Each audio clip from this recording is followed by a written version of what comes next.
Welcome to the land of illusion.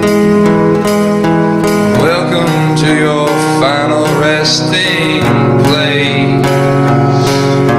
I see your mind's full of delusion.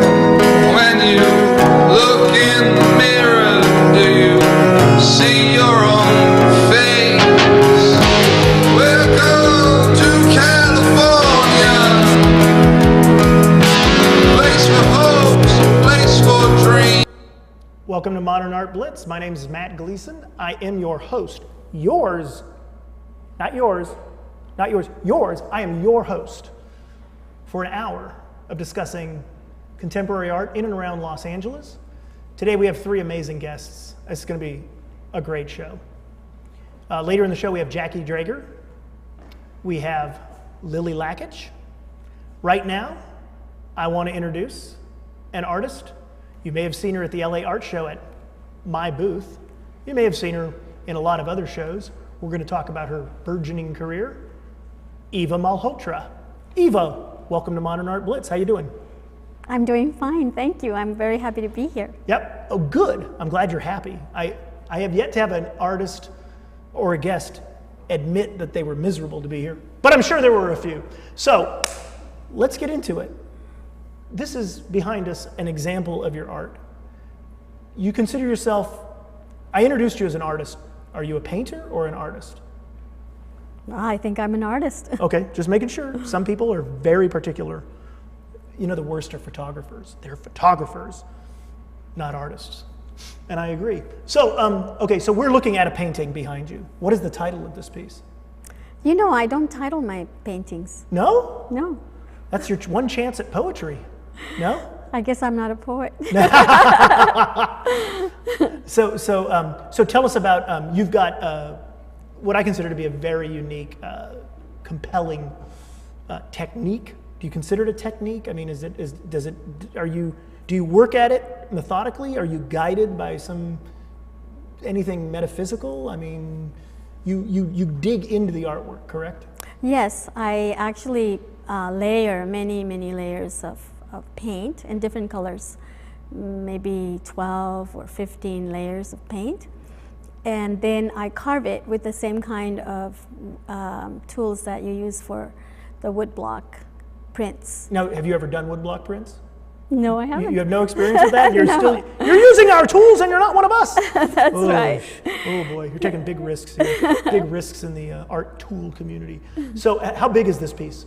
That particular piece is actually quite small. It's only 25 by 25 inches. Look at that. Look at how small we are in relationship to it. We filmed this on a green screen. It's not really behind us. So, and are you using, when you do these layers of paint, are you using different types of paint?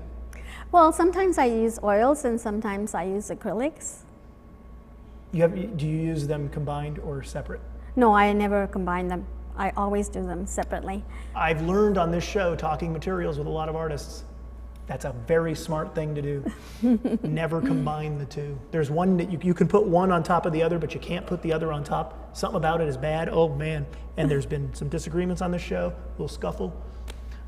So now when you paint, even though you're carving, but you're painting, I mean, when you're in the studio, is it a meditative state that you're in? Do you lose touch with time? Sometimes. Your work is so, it just goes, it's like this whole universe. I'm thinking, you know, there's a whole Big Bang theory to it. I mean, what? Well, first of all, I work very intuitively. And what I find is that once I put a mark down, that pretty much drives the painting or the piece. And it's always a surprise to me because there's all these layers of color underneath, and what comes out is a surprise to me in terms of colors. And it is basically a very intuitive process of deciding which way to go from there. But it's usually based upon some sort of feeling that I would like to express. Feeling like happiness or anger? Sometimes it's anger, sometimes it's sorrow, sometimes it's happiness. Joy? Joy. And right now I'm working on a series based upon the works of a very influential writer, Mexican writer by the name of Juan Rulfo, who is the father of magical realism. And he only wrote 2 books, so he only published 2 books. One is called Pedro Páramo, which is a novel, and the other one is called El Llano en Llamas, or in English it's called The Plain in Flames, and it is an anthology of 19 short stories. I'm very passionate about these 2 books, and so I'm developing a series on these Now, pieces. literature seems to be almost the furthest thing from abstraction. Do you read a story and then are you reading while you? I mean, how do you quantify the influence of this author on an otherwise completely abstract work? I don't need to have read that author to look at the work and enjoy it, do I? I mean, I can still enjoy the abstract painting, correct? Absolutely, and but I do feel that his own work is very visual, and the other thing is that his characters are really, to me, they are abstractions of human traits, and they're sort of like Greek myths. And they have very compelling stories. So I am very moved by them, and I'm very passionate when I'm doing a painting. If I don't feel a lot of passion about this particular image or idea, then I find that the piece really becomes dead. Do you ever just paint another layer over what you've carved and just start all over again? I've done that. I have done that. When I feel that there's some part of the painting that just doesn't work for me, I will actually layer it again. And I've worked with Eva a number of times, but at the LA Art Show in January, you were in a booth with 2 other artists, and the question that got asked the most was, how long did this piece take? We had a very large work of yours up. Yes. With intricate carvings, and people would go in there and they would really get lost. And it's a testament to your work that it was a cross-section of the fairgoers. It wasn't just one specific type of person responding to the work. But they would ask, how long did this take? Do they all take about, there's like a square inch of your work always takes a certain amount of time, or does it vary? It varies. It definitely varies. That particular piece, it took me 8 months to complete. And it's because I work on wood, and because the piece was so large, I ended up working on the floor, carving it on the floor. Now, do you have a hammer and you pop that thing, or is it all just hand to? It's just all hand, these little gouges that I use. You're pretty strong, right? Yes, I think I am. And do you carry that in your purse in case somebody in a parking structure? Oh yeah, come on, I got it. Yeah? No, I don't. But I do. It is a meditative process. I frequently end up falling asleep in that trance of actually carving. When I'm sleeping, when I'm wanting to go to sleep, I frequently find myself imagining myself doing the carving. Oh, and do you wake up and you actually are doing the carving? No sleepwalking. No, but I do wake up often with ideas. I find that a lot of my ideas come right in that kind of twilight point between sleeping and waking. Oh, just as you're falling asleep, and you're like, that was such a great idea. What did I just think? What did I just think? Something about Cheerios. Help me out. No? Yes, sometimes that happens because dreams are like that. They're very, very difficult to capture, right? Once you dream something, you think, oh, that's such a great idea, and then you have to fish it back, but it's often very difficult. And your art is kind of like that. There's just passages and like, where was that? I mean, you do kind of get lost in a piece. Now, where have you shown, where would people have seen your art? Well, I have shown both here and in Mexico. I'm talking about California because that's where I live. And I have shown in Baja California, I've shown in Mexico City, in the Palace of Fine Arts. I've shown in, I had a bi-national exhibition. What is it, wait, bi-national? Well, it involved... You're bi-national. Yes, I am bi-national. I was born in Mexico, and my father was American. And so I was born right on the border. So the show that I had in Tijuana, actually, and in Balboa Park in San Diego was a show, a bi-national show that, involving the two countries.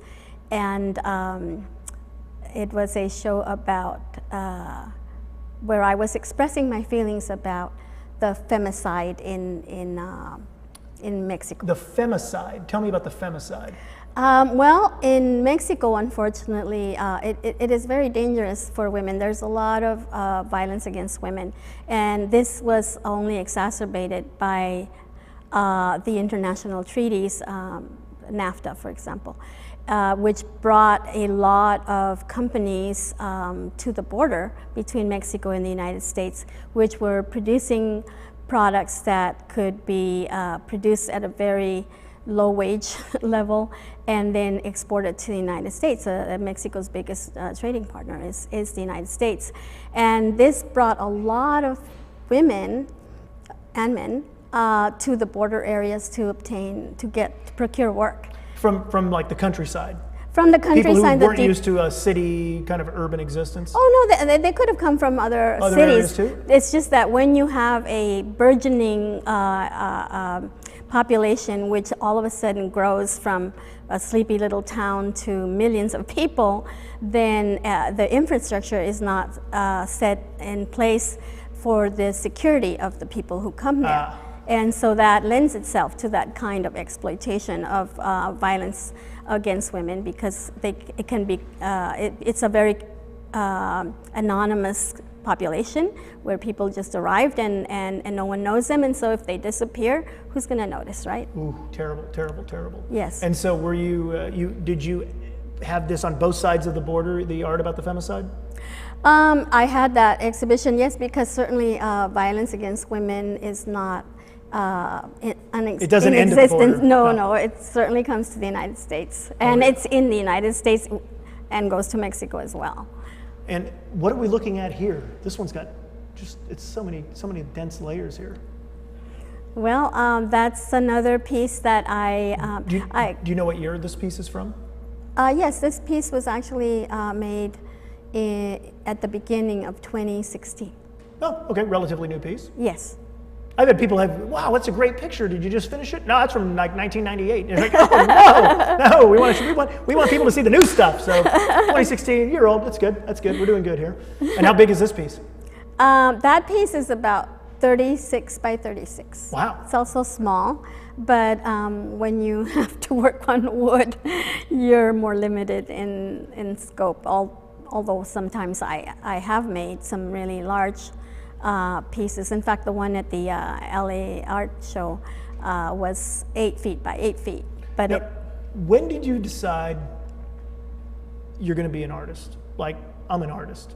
You know, like I woke up one day and said, I'm going to be a web streaming TV show host. I just did it. So when did you wake up and say, I'm going to be an artist? I think I've always considered myself an artist. My grandfather on my mother's side was an artist, and the first thing I'd see in the morning is my grandfather at the kitchen table painting. And so I always had paints and brushes around the house, and I was always drawing whatever it is that I saw. It was a way, I can never explain anything, just verbally. You're not necessarily the most verbal person, but your art definitely sort of, it takes us to places that are very hard to articulate. It's very difficult to verbalize a specific emotion or some sort of feeling. That's right, and I don't consider myself a very articulate person, but I feel that through my artwork, I'm much better able to express myself, which is why I always explain things with a pencil and a piece of paper. Oh, really? You try to like write out your... Yes. Oh, geez. Okay. That's a habit I am. Well, Eva, I got to say, I'm a big fan of your art, Thank you. and I've seen so many people react positively to it. You're getting more and more well known on the Los Angeles scene, California at large. I really want to thank you for joining us on Modern Art Blitz, and it was a great time. Thank you, Matt. All right. It was a pleasure being here. We've got 2 more guests, and they'll be up right after this.